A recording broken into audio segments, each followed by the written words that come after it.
What's up, everybody, and welcome to my AEW Dynamite review. And what can I say? At least it was a full house this week. Maybe it was in a smaller building this time, Washington D.C.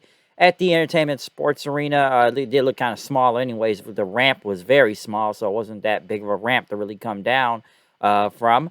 But as the pyro shot off and whatnot, we did begin with the return of Jon Moxley. Jon Moxley has been gone for several months due to being in rehab right now. So hopefully he's got everything good, and he's beat his demons and whatnot. So with him being back, he was here to cut a promo. Of course, he comes out to his Wild Thing theme song. I think he's been in rehab since November, if I'm not mistaken. And yeah, it's been about 2 months. So good for him. And he came out there and he got on top rope. Fans trying to welcome back, but then I guess some fan in the crowd said something, if I'm not mistaken. Um, I think, yeah, which Moxley even said, "Go fuck yourself, get that guy out of here." So I'm sure TBS officials are gonna get pissed off by that. Well, we heard the word "fuck" a lot in this show tonight, but I don't know what this fan did. But apparently, he wanted him gone. I guess he didn't want him interrupting his promo and stuff. So yeah, AEW, man, we're kicking fans out again. Well, then again, maybe this one made more sense than what they did with the fan with the sign. That didn't make a lot of sense since we're kicking fans out with sign. That's a little bit more ridiculous, but that's a whole different subject right now. But still, he kicked him out. But Moxley basically said he had a dream about this black cloud hanging over him, like a demon that follows you your whole life and whatnot, and basically having scars pretending that they're not there. And those scars, it should be proud of, because the stories that make us who we are and stuff. Because if everybody was perfect in the world, it'd be a boring place. But you gotta stand up to your scars. This is him with what and whatnot, and people try to write him off. So don't write my name off. I'm still here. And it's just like that demon from his dream. You just gotta shove it up your ass. He would kick the shit out of his demons, and that's what people should do. And he thanked everyone that supported him throughout this entire time. It's been a hell of a ride and whatnot, but it's more anyone's business, and he can truly be free right now. He said, because he's been to hell, and he doesn't recommend going there. Okay, but he's back. He's here to kick some ass, and the only thing he's more dangerous than he ever was before. And nowadays he's drinking blood. Okay, so he wants blood. So great promo from Jon Moxley. Good to see him back in the fold of things and whatnot. So yeah, folks, the Mox is back. We'll see what's next for him and whatnot. Well, he's going to be on Rampage this Friday anyways with his first match return. But yes, Jon Moxley is back, folks.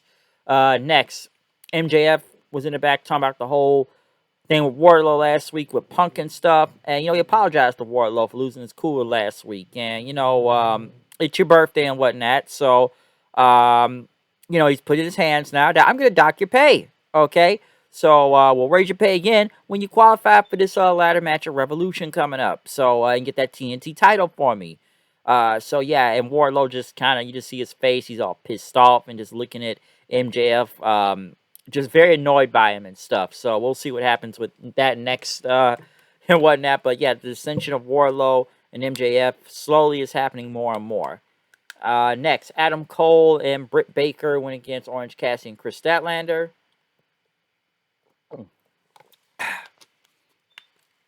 This match here. What can I say about this match? It was a tag match. We all know Baker is basically in the Undisputed Era at this point. But this match was what it was. It wasn't bad. Mixed tag. It ended up with a table being out there then. And I guess Orange Cassidy was trying to get his orange punch, which he didn't connect the punch all the way and kind of turned around at the last second, knocking Baker into the table. Cole low blowed him and then hit him with the last shot for the win. So Cole and Baker won from there. As Cole had to go help Baker up off the table then after being put through it and stuff. So yeah, he had to go pick up his girlfriend and stuff. Chris Jericho and Santana Ortiz were in the back being interviewed about facing, Daniel Garcia in 2.0. I'm talking about the whole Eddie Kingston thing, and Jericho said he doesn't care about Eddie Kingston. He can GFY, whatever that means. But Santana says, no. I know you don't care about Kingston, but we do. All right? And listen, maybe there's the reason why we ain't the tag team champions. All these other groups have been holding the titles. But what have we done? We done for you, okay? We fought for you. But if you really got our backs and stuff, okay? Because maybe we need to start focusing on ourselves than all this. And even Jericho says, no, I don't feel you. So obviously, maybe this is gonna break up the inner circle. Which at this point, you might as well. It's like none of these guys are really doing anything right now. Santana and Ortiz have basically became background guys at this point, which I wonder why they haven't been tag team champions now at this point in time. Jake Hager, he just well, Jake Hager's Jake Hager. Then again, I forget he's even here. Sammy's the only one with some type of success and whatnot. And Jericho's Jericho. So Sammy and Jericho seem to be doing okay out of all this. But still, this group hasn't really done much in general nowadays. And they just kind of like show up when needed to show up. Or they barely save each other at the time. So if this is leading to a breakup, I'm kind of wanted to at this point. But next, Adam Cole was in the back talking to Marvis about Orange Cassidy. And then next week at Beach Break, it's going to be a no DQ, a lights out match. So obviously, they're just going to have Cassidy get the win over Cole here, so the win doesn't count because it's a lights out match. But is it really a smart decision to have Orange Cassidy beat Adam Cole in general? Think about that for a second, though. Really think about that. But it's a lights out match, so that's what they're going to do. CM Punk went against Shawn Spears, which he beat him in 10 seconds. GTS, and it was over. So after a video package, a promo by Spears, was it last Friday and stuff, for a 10-second match. Listen, Spears already buried a long time ago on this show, but even I kind of wonder, like, QT had a 10, 15-minute match when I was there at the Thanksgiving episode against CM Punk in Chicago. But he could have a 15-minute match with him. But Spears only gets like 10 seconds. So, yeah, they basically just killed this guy right here. Did he won a squash match, Spears, anyway, last Friday against Andrew Everett. So, what is the point? And he beat Josh Woods apparently in 5 minutes on Dark. So, I don't... Spears, man, I don't know. He was buried a long time ago. And it's not much to talk about QT himself. But it's kind of crazy that he had a 15-minute match still, though, with Punk. But, Spears only had 10 seconds out there. Which, don't get me wrong, Punk still won last week, but he was murdered out there by Wardlow. But, MJF tried to attack Punk, but MJF got there as Punk pulled his scarf away from him in the end. So, yeah, Spears dead.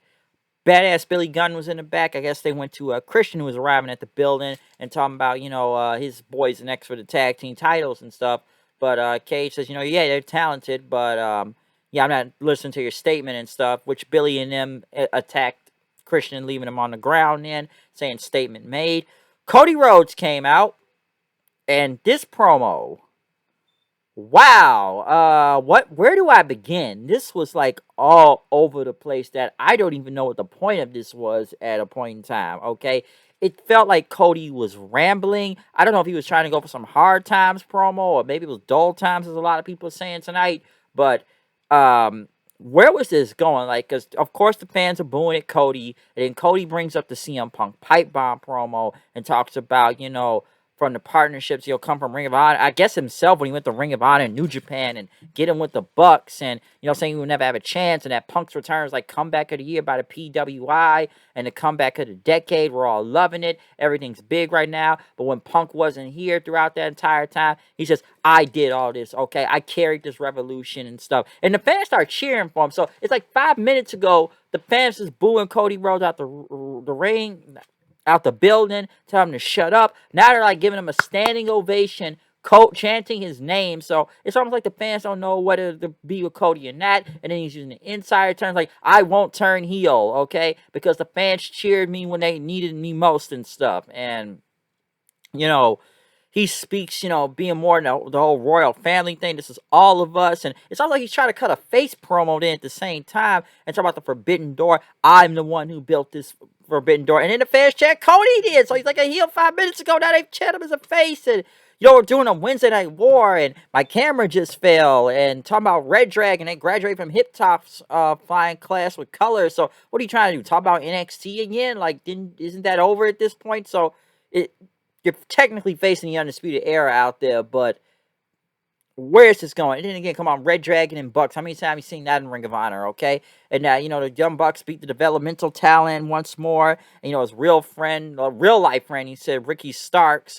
So, like, dude, is this a shoot promo? And, going against Jay Lethal, and the Lethal Injection is, the cutter that people don't kick out of. And avoid, he goes on. And Malachi Black beating him twice. And Cody, he said he hates to lose, and You know, he didn't get in this business for renaming people like Gunter McGillivray or whatever the hell it is. So obviously that was a shot to WWE.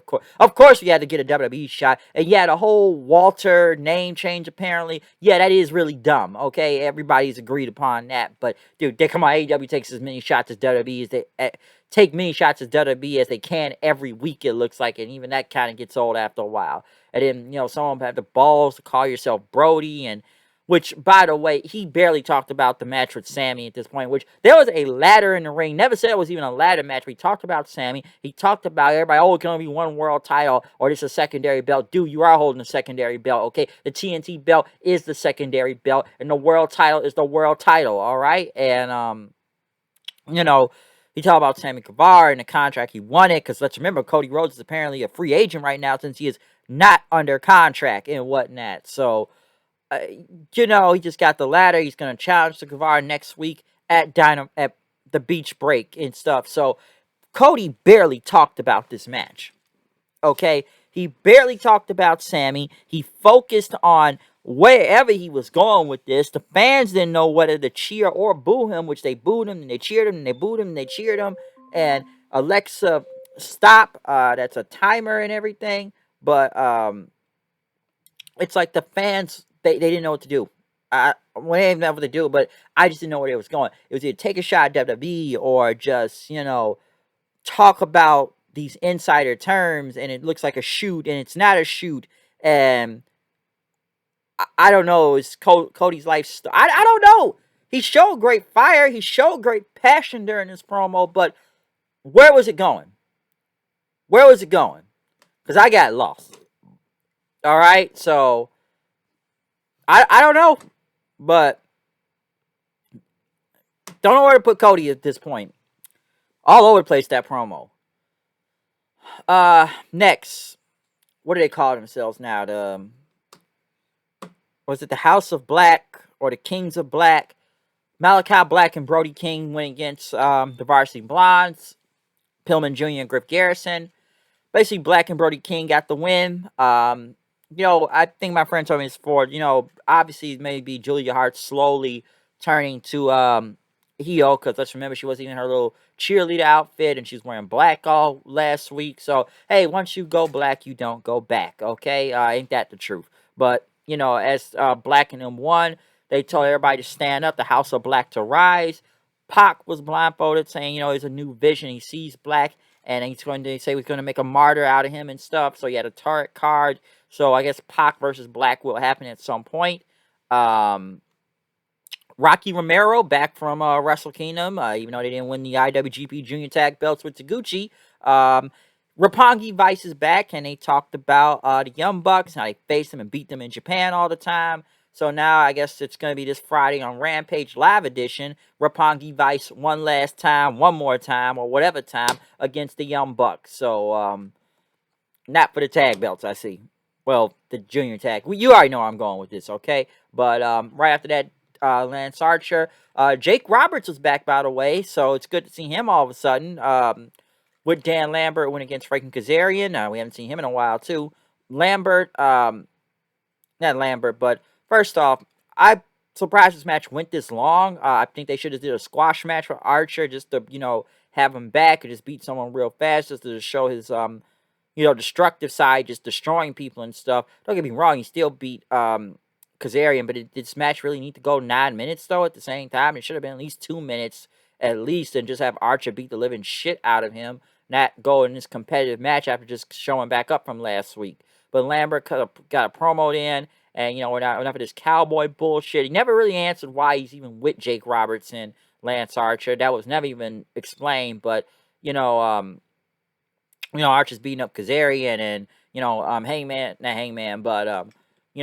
Lambert's talking about cowboy shit and, Toy Story and wherever this is going. Hangman Page came out, big pop then, slapped Archer. Archer tried to get him back, but, he knocked in the ring, Archer got a chair. Page had went for the buckshot lariat. Archer had, blocked him and stuff, but Page was able to clothesline him over the top rope as Archer and them headed to the back then. So Hangman at least looked strong here. I'm trying to think Archer would look a little bit stronger during this segment, but They made Hangman look good. Dante Martin was in the back with Matt Sydal and Lee Moriarty since he's had their back during this whole Team Taz thing. They said they would have Martin's back. What happened to Leo Rush? I have no idea what happened to Leo Rush. Ricky Starks and Hobbs saying like you got a baby brother complex, so you better have somebody watching your back out here.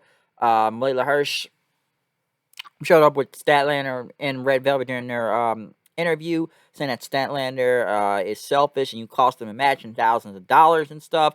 Which Hirsch beat up both Velvet and Statlander, didn't leave them on the ground. Serena Deeb went against Sky Blue, basically a little showcase match for Deeb out here. So not bad. People did chant for Deeb also. So Serena Deeb getting the win, good for her. Lambert, once again, we're getting a lot of Lambert time tonight, which Ethan Page is going to challenge Jon Moxley this Friday. They announced Beach Break, which here's the thing I don't understand about Beach Break real quick. First off, it's the middle of winter. It's fucking January. It's cold as hell outside, but you want to put a show called Beach Break? You don't want to wait till the spring or even spring break to do it? Why are you doing it in the middle of the fucking winter, okay? Which it's January. It ain't March. It ain't April. You in January. There's no reason to name a show called Beach Break in the middle of winter. I don't get that. Andrade, what do they got him doing right now, huh?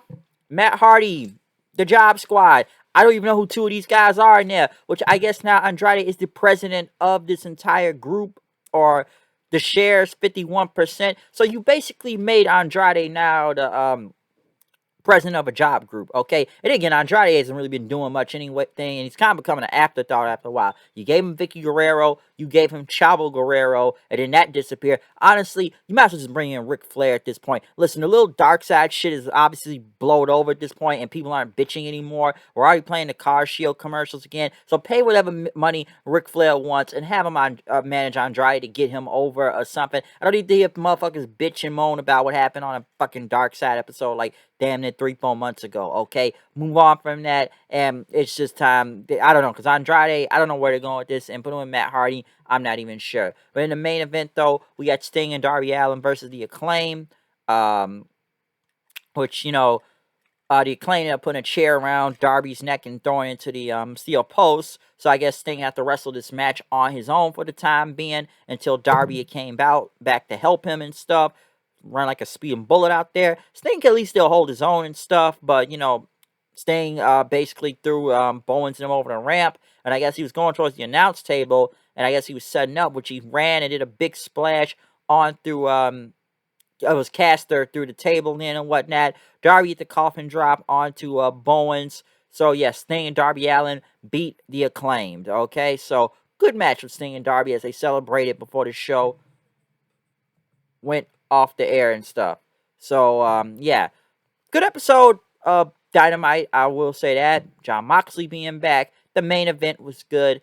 A lot of squash matches on this show. I don't think Archer's match should have went that long against Kazarian. Cody Rhodes' promo was all over the damn place. Everything else was okay. The Andrade shit I don't really understand. Cole